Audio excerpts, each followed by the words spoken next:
Mapalad daw ang tao na limuran ng dahil sa pagsunod sa akin. Magalang daw tayo, magalang. Sabi ng Lord, magalang sa atin. Amen. Purihin po ang Diyos. Palakpakan po muna natin ang Diyos na buhay. Sa ating buhay. Amen. Alam ko marami pong pinagpala sa araw na ito. Amen. At marami po ang magpapasalamat. Ito po muli ang araw ng ating pagbabalik sa salamat sa Diyos na buhay. Amen po. Purihin po ang Diyos. At samahan niyo po ako sa Pahayag, chapter 4, verse 11. Amen.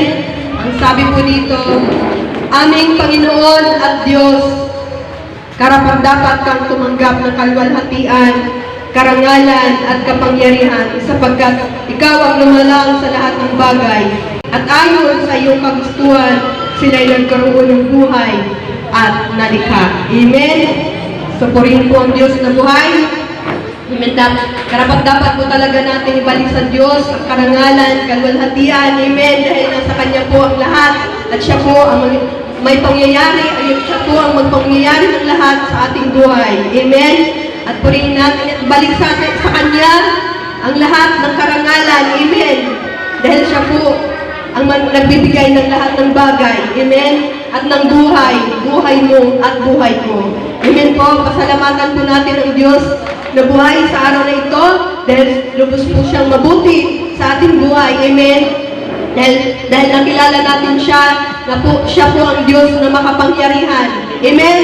Siya po ang Diyos na nagbibigay ng lahat ng bagay at lahat na nalikha dito sa mundong ito. Amen po. Purihin po ang Diyos. Meron po bang magpapasalamat? Sino po mauna? Sa girls muna po. Amen. Purihin po ang Diyos na buhay sa buhay ni Nanay Mila. Palakpakan po muna natin ang Diyos na buhay sa kanyang buhay. Amen.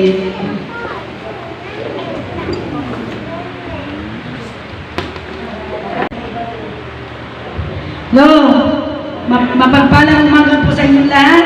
Nauna sa ating Panginoon. Ako po'y nagpapasalamat sa Panginoon. Bagamat malayo ang aking ilakbay, mula Albay. Mula Albay hanggang dito po yung lang Albay.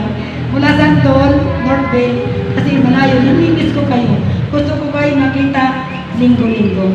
Lalo na aking mahal na anak sa Ate Sasit. Ay, umiyak. Pero naiyak ka. Kaputi ang tapos sabi ng pagpun sa Mateo 11, magkalang kayo kapag kayo inalimuran ng tao. Saka mapala talaga ang mga tao nalimuran. Lalo na yung pagpunta namin dito sa tricycle pa lang, pinapaliguan ko ng mura ng basta, mahal mga asawa. Pero siya naman nagaya. Pero lang ko hindi siya yun. Ang Japo yung nasa likod niya. Pero salamat pa rin ako sa buhay niya. Kasi alam ko na papagod siya sa kanya munting trabaho. Sabi niya magre-resign na ako doon. Sabi ko, kung anong naisang ibig ng Diyos siya maghanap. Puro ka na ng Diyos. Sabi ko, alam ko na nararanasan mo yan. Alam ko na kaya mo yan. Dahil mabuti talaga ang Diyos sa buhay niya. Kasi hindi niya trabaho, tinatrabaho niya. Pati pag-urong ng pinggan, tinatrabaho ko. Sabi ko, Puri, sabi ko, alam mo, darling is okay. Darling is okay. Sabi ko, umayang pa ka lang. Sabi niya, Diyos, puro ka Diyos. Tagang andun ang kapayapaan, pagpipigil sa ating sarili, dahil inubog na tayo ng Diyos. Kasi mapalad daw ang tao na limuran ng dahil sa pagsunod sa akin. Magalang daw tayo, magalang. Sabi ng Lord, magalang sa 12 ng Matthew 5:12. Magalang daw tayo lumundan dahil sa ating pagsunod. Dahil nauna na mga ating ninuno, dinanas yun, hindi lang tayo dumanas nun. Kaya kung kayo may ganun sa buhay ko, magalang kayo lumundan kasi pagpapala ng Diyos, makakapiling natin ng Diyos sa karya ng lahat. Kaya mabuti po ang Diyos sa ating mga buhay. Bagaman ako may nalaga ng tatay, pinakain ko muna, talagang tumitibok ang puso niyo na makapiling kayo. Kaya sa Diyos pang kapurihan. Yun lang po. Purihin po ang Diyos sa buhay. Talagang mabuti po ang Diyos sa buhay ni Nanay Mila, no? Kahit na pinaulan na siya ng mura, no? Pero, di ba, sabi niya nga po sa Matthew 5:12 na, sabi po, magsaya kayo, amen, at magalak, sapagkat malaki ang inyong gantimpala sa langit, alalahanin ninyong inusig din ng propita na nauna sa inyo. Amen? Ano po yan? Marta po yan ng Jesus My Life sa Nanay Mila, eh. Amen? Purihin po ang Diyos na buhay sa kanyang buhay. Pero sabi po sa Matthew 5:9 na pinagpala ang gumagawa ng paraan para sa kapayapaan sapagkat sila'y ituturing ng mga anak ng Diyos. Amen. So, mabuti po talagang Diyos sa buhay ni Nanay Mila. Meron pa po? Amen. Purihin po ang Diyos na buhay sa buhay ni Sister Jonalisa. Alam po natin ang Diyos na buhay sa Nanay Mila. Mapagpalang umaga po sa Diyos na buhay at ganoon din po sa ating lahat.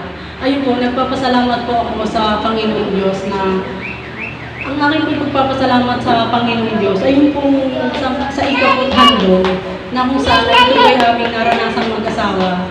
Doon po sa ikaput handog, dati pong pagkakaunawa ko po sa ikaput handog, yung pong ikaput ay hahati-hatiin mo po. Pero sa kahabagan ng Diyos ay naunawaan ng aking asawa sa kanyang buhay at siguro po pinadaan ng Diyos sa kanyang buhay nang sa ganun man po ito po ay aming di maunawaan. Kasi po ang ginawa po niya ay siya po ay tunay na nagtapat na kung saan yung pong ikapo ay para sa ikapo. Di ba po apat yung butas? Lahat po ng butas pero sa ikapo nagtapat siya at yung pong lahat ng butas, bagamat hindi naman po sinasabi ng Lord na magbigay kayo ng malalaking halaga dyan, di ba po? Kung ano po yung parang bukal sa ating puso, ay yun po palang ating gagawin, pero sa ikapo. At yun po ang naunawaan ng Lord, ng asawa ko. Ng Lord, naunawa niyo po na ano po yung po na-realize na ito po pala talaga yung ikapo. Once po pala na maunawaan natin yun, ipaparanas po pala talaga niya yung mabubuting bagay na doon po sabi ko nga, ang pagkaunawa ko is lahat hahati-hatiin yun po pala, hindi po pala, at yun po pala yun yung ginawa namin. At pagkabigay po niya ng linggo, mga ilang araw lang, ibinigay ng Lord yung bagaman mo alam natin na second ng Diyos, pero yun po talaga ay nabili namin ng cash na dati-rate na kahit nangungutang ako ng napakalaking halaga, hindi kami makabili ng bagot ng second hand, hindi kami makabili kasi nga po naghahanap kami ng magaganda, gano'n. Yung po yung naunawaan ko sa pagbibigay na sa pagbibigay po pala talaga, focus na po pala tayo sa ikapo, nakabukod na po yun, at yung bawat butas, iba pa po pala. At yung po, nagpapasalamat po ako sa Panginoong Diyos dahil nga po, pinaunawa niya po sa pamamagitan sa buhay ng aking asawa. At yung po sa isang linggong pag-iingat, salamat po sa Panginoon, sa kagalakan, at tunay na nagpapasalamat ako sa Diyos, sa buhay, sa mga kapatid ko na nagtataka talaga rin sila na na-amaze sila. Sabi nila sa akin, ate, yumayaman ka na. Grabe. Sorry po. Yung nakilala niya si Gita, babaguhin niya kayo kasi hindi pwede talaga na kung ano ako noon, yun pa rin ako ngayon. Sabi nga niya sa akin, ate, grabe, ang ganda-ganda mo na. Sabi ko, grabe na. Si Gita sa akin. Hindi ako talaga. Dati kahit nagsusuklay. Ba't nagsusuklay ako, hindi pa rin siya. Iba po talaga yung may Diyos ka sa buhay mo kasi hindi ko rin po alam. Kaya nagpapasalamat ako sa Diyos na nakilala ko siya sa aking buhay. At yun nga po, yung sa pagbubulay-bulay ng salita ng Diyos. Tunay na yun din, nagpapasalamat ko siya sa Panginoon na sa pagbulay-bulay. Napaka-malaking tulong po sa aking buhay. Sa buhay ng aking asawa, na tunay na magkasama kayo sa isang pananampalataya kasi kahit mahina yung pag-unawa mo, yung isa, bibigyan siya ng kaunawaan ng Diyos, ipapaunawa niya sa pamamagitan niya. Yun, salamat sa Diyos. At yun lang po. Sa Diyos po lahat ang kapunin. Amen po rin po ang Diyos na buhay, no? So, sa pagtatapat po sa ikapot handog. Amen. So, sa mga bago po, hindi niyo po yung maunawaan, ngunit po ang Jesus My Life po ay naniniwala po na sa aming pagbibigay, doon po talagang kumikilos ang Diyos, mga pagpapalan mala. Amen. Sa Malakias 3:10, di ba, sabi niya po doon na ibubuhos daw ng Diyos ang masaganang pagpapala. Amen. Bubuksan niya ang durungawan ng langit. Amen. Yun po ang pangako ng Diyos sa mga tapat magbigay sa Kanya. Amen po. At yung kapayapaan na binigay ng Diyos sa buhay ni Sister Jonalisa, amen. Totoo po yan na pagka nasa Diyos ka, ang kapayapaan na nanggagaling sa Diyos ang ibubuhos sa inyo. Amen? John 14:27. Amen po. Purihin po ang Diyos. Meron pa po isang girls. Isa na lang po at proceed na po tayo sa mga boys. Girls, palakpakan natin ang buhay ng Diyos sa buhay ni Sister Annabel.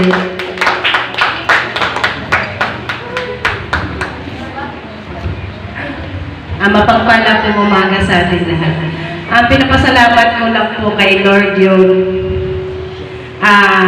kaligtasan kong binigay niya sa amin, sa pamilya ko. Tsaka isa pa po pinapasalamat ko, mayroon pa kong amo sa rice mill. Anak po siya ng amo namin, bali naging secretary po siya. Ang galing po ni Lord sa kanya dahil noong time na po na kailangan ko po yung pera na dapat mangungutang po ako sa kanya. Hindi po niya ako pinautang. Basta sinabi lang po niya sa akin, nagtanong siya sa akin, ate, ano yung gusto mong pagkain sa mga restaurant? Ang paborito ko kasing pagkain is Kenny Roger. Sabi niya, mahal yun tiya. Sabi ko, oo yun. Mulat sa po na nandito ko sa Maynila, yun po yung paborito ko. Sabi niya, sige mamaya, bibigyan kita ng 1,000. Kumain ka mag-isa doon. Sabi ko, hindi ako mahilig kumain mag-isa. Kailangan ko yung anak ko. Sabi niya, sige, sa susunod, kayo naman ang pamilya mo, pero ito muna, bibigay ko sa'yo. Kaya po yung pinapasalamat ko nga, dapat ako manghiram sa kanya. Tinugon po ni Lord yung pangailangan ko na dahil sa kanya, hindi po utang kung hindi po bigay. Nagtataka po ako doon sa taon na yon. Sa tuwing pumapasok po kami, minsan kami ni Mama Dol, pumapasok kami, nagbibigay talaga siya sa amin.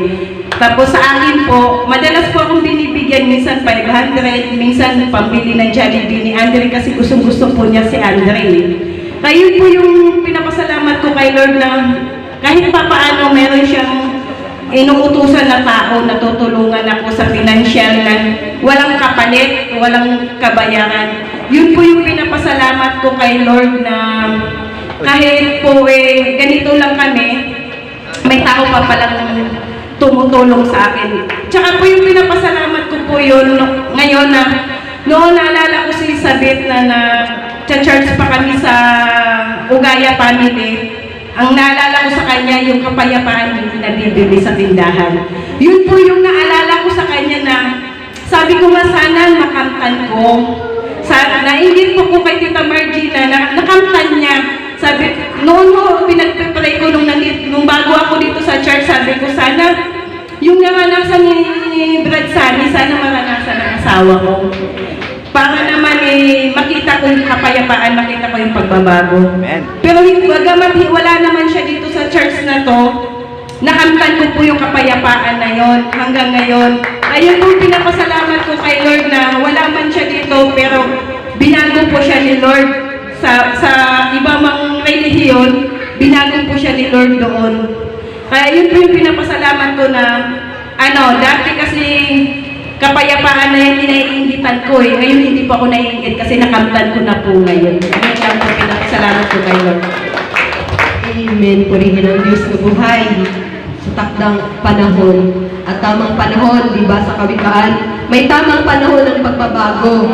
Amen. Purihin ang Diyos sa buhay na Ate Annabel na dati daw po niyang kinaigitan, ngayon po ay pinagkaloob na po sa kanyang buhay. Amen. Lahat po talaga ay pangyayari ng Diyos sa tamang panahon.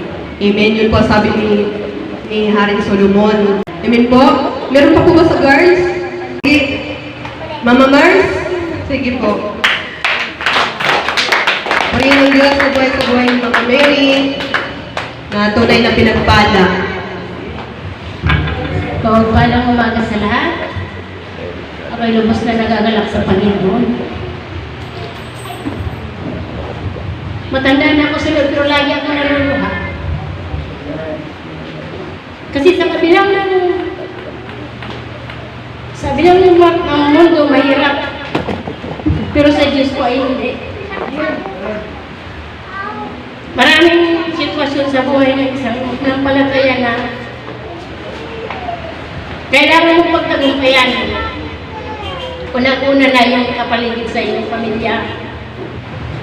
Pero dahil lang yung sinasabi na may Diyos naman, naroon po ang talaga ang Diyos sa lahat ng panahon. Ano naman yung sitwasyon na pinagdadaanan mo? Yung tatag, yung lakas, yung paniniwala na kung ano man yung pinitindig ng puso mo, yung binubulong ng iyong isip, yun yung nagaganap. Kasi yun yung kalooban ng Diyos sa mga taong nagmamahal sa Kanya. Kaya maraming salamat sa Panginoon sa kapayapaan na hindi talaga nabibili kahit saan. Ang kapayapaan po talaga ay kusang ipinagkakaloob ng Diyos. Sa Kanya po ang kapurihan. Amen. Purihin ang Diyos na buhay sa John 16:33 na tayo po mga anak ng Diyos ay overcomer dahil po ang Diyos natin po ay siya po nagbibigay ng tagumpay. Dahil siya po ay nagtatagumpay sa mundong ito. So tayo po ay magtatagumpay din po. John 16:33, basahin niyo po iyan.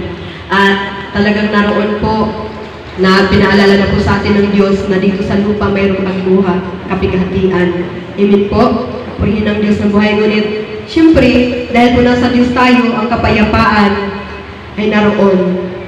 Sabi nga po diba sa Exodus 14:14 na ang Diyos po ang makikipaglaban at mananatili ka lamang po sa Kanya. Amen po. Lahat po ng problema, anuman po na nararanasan mo, patuloy lang po na mananatili sa Kanya dahil po ang Diyos po ang gumagawa ng paraan. Amen. Ang nakikipaglaban para sa iyo at para sa akin. Amen po. So, boys, taas na po ang kamay. Purihin ang Diyos na buhay. Meron po bang pinagpala? Meron po bang magagandang bagay ginawa ang Diyos sa inyong buhay? Ay patuloy niyo po na ihayag at ipagpasalamat sa ating Diyos na buhay. Amen po. Brad Michael, palakpakan natin ang Diyos na buhay sa kanyang buhay. Praise God. Ako'y lubos na nagpapasalamat sa Diyos sa lahat po ng mabubuting bagay na pinagkagawa niya sa aking buhay, sa loob po na maraming panahon. Amen. Sa aking buhay. Patuto ko lamang po noong last week, ako'y dumain ng pagod talaga ko. Lord, sobrang na itong aking trabaho. Dahil talagang halos wala na siyang kumpay ng overtime. Minsan, 24 hours ka na nagtatrabaho, tapos papasok ka na naman ulit. Nagtatakbo na yung 8 to, kumbaga, parang nagiging 8 a.m. in the morning, tapos hanggang 8 a.m. ulit ang kinabukasan. Tapos pasok ulit. So, nakapagod, nakaka-stress, sobra yung talagang reaksyon sa katawan ko. Nandun na yung panghina, konting hindi na ako kumakain, nanginginig na ako. Dahil syempre sa biyahe, hindi ka naman basta-basta makakakain. Tapos lalo pa yun, pag na-traffic ka. So yun, pinagpapasalamat ko sa Diyos. Last week, Tuesday, yun, tumaig na ako sa Lord ng pagod. Sabi ko, Lord, bigyan mo ng pahingahan, kinabukasan. Hindi na ako makagalaw. Tapos, yun, nag-chat ako sa GC namin, sa trabaho na gano'n nga, meron akong naramdaman sa katawan ko. Yun, ilang araw po akong pinagpahinga ng Diyos. So, 8 days po yun, bali 9 days, kasama po yung Sunday. So, sobra po talagang nakapag-recharge po ako. At yun nga po, sa buhay natin, encourage ko po ang bawat isa na ating po ingatan ang ating mga katawang lupa. Amen. Healthy living, sabi nga, kasi ako po ay na-diagnose ng liver enzyme. At yun nga po, lumaki yung aking puso, yung aking blood pressure ay tumaas, yung aking sugar ay mataas din, tapos cholesterol ay napakataas din. So napakaraming sakit, pero magkakaiman, amen. Ako po'y panatag dahil alam ko po, ang Diyos ay kikilos. Amen. Ang Diyos ay kikilos at kiniklaim ko po yung kagalingan na dumaloy sa aking buhay. At alam ko po na hindi po ako pababayaan ng Diyos, ano man ang mangyari, dahil nga po, kagaya ng sinabi sa 1 Peter 5:7 na sa Kanya mo ipagkatiwala lahat. Sapagkat siya lang naman po, nagmamalasakit sa atin. Amen. Ang pagmamalasakit ng Diyos ay ramdam na ramdam ko. Amen. Sa Kanya lang po nakadaig ng kahinaan. Siyempre, minsan kasi, ang hirap mabuhay na pinapakita mo sa lahat na ikaw'y malakas. Amen. Pagdating na ikaw ay nanghihina, wala ka nang matakbuhan kasi lagi nilang sinasabi, kaya ni Kuya yan, kaya ni Kuya yan. Amen. So, dumarating din pala sa point in time na minsan mahirap din ipakita mo sa mga tao na malakas ka, matatag ka. Amen. Kasi pagdating ng time na talagang hindi mo na kaya, wala kang matakbuhan kasi lahat sasabihin, kaya mo yan, kaya mo yan. Pero salamat talaga sa Diyos dahil sa oras na ako'y sobrang down na down, sa sobrang sakit ng aking mga nararamdaman, sa sobrang pagod, stress, lahat po lang yan, pinahawi ng Diyos. Sa loob ng 8 araw po na pananatili ko po na dito po, hindi po ako pumasok. So talagang sobrang maraming salamat po sa Diyos. Ngayon po ay maayos na yung aming pakiramdam, maganda na po yung aking blood pressure, maganda na rin yung sugar. So salamat po sa Diyos dahil alam ko po, Diyos po yung mamiginaw sa ating lahat. At yun po ang lubos kong pinagpapasalamat sa Diyos po. Amen. Amen. Purihin ang Diyos na buhay. Talagang marami man pong mga nararanasan. Amen ang Kristiyano. Ngunit ang Diyos pa rin po ang magpapawi ng lahat. Nasabi niya po sa Hebreo 12 verse 5 na talagang pagka tayo po ay anak ng Diyos, dinidisiplina po tayo ng Diyos. Amen? Kasi po naabuso natin ang ating katawan. Amen? Na ito dapat ipaglilingkod sa Kanya. Sabi po niya na nalimutan na ba ninyo ang panawagan ng Diyos sa inyo bilang mga anak niya? Mga salitang nagpapalakas ng loob. Anak ko, huwag mong babaliwalain ang pagtutuwid ng Panginoon at huwag kang panghihinaan ng loob kapag ikaw ay dinidisiplina niya. Amen? So, disiplina lang po yun, yung kanyang mga nararamdaman. Ngunit po, alam naman po natin na ang Diyos po natin ang hindi po siya nagbibigay ng sakit, karamdaman sa ating buhay. Amen po. Purihin ang Diyos na buhay, sa buhay ni Brad Michael, na totoo po talaga yan. Pagkabuso ka sa katawan, siyempre, nasa katawang lupa pa po tayo, wala pa po tayo sa, di ba, katawan natin ay mahina. Amen. Ang espiritu po natin ay lagi po natin palakasin. Yun nga sabi ni Jesus, yung lagi daw po tayo manalangin. Amen po. Ako na lamang po ang magpapasalamat sa Diyos kung wala na po. At patuloy po katulad po ni Brad Michael, ganoon nga po, na yun, sa trabaho mo, marami ka nga pong income, marami ka pong mga nagpapala, ngunit ang katawan mo naman po ay pagod na pagod. Amen. Pero alam niyo po ang pray ko sa Lord. Sabi ko, Lord, marami nga po akong pera, pero ang katawan ko naman po ay laging pagod. So, paano po ako makapaglingkod ng maayos sa inyo? Yun po yung time na lagi po ako nagkakasakit. Na hanggang dumating po yung time na hindi na po ako ginagabing sa trabaho ko. Hindi na po ako nila naano sa mga ibang gawain. Basta po ang trabaho ko lamang po ay yung nakatutok na lang po ako doon sa mga nag-uutos sa opisina. Amen po. At mabihira na rin po yung mga trabaho na hindi ko dapat trabahuin. Amen? At maraming salamat po sa Diyos dahil po binigay din po niya sa akin yung ganyang kapahingahan. Amen. Itong niliwig na to, pinasalamatan ko ang Diyos. Bagamat meron po akong naramdaman, pero sabi ko, Lord, hindi po ako absent dahil sabi ko nga, marami na po akong absent at ayoko na rin naman po na abusuhin yon.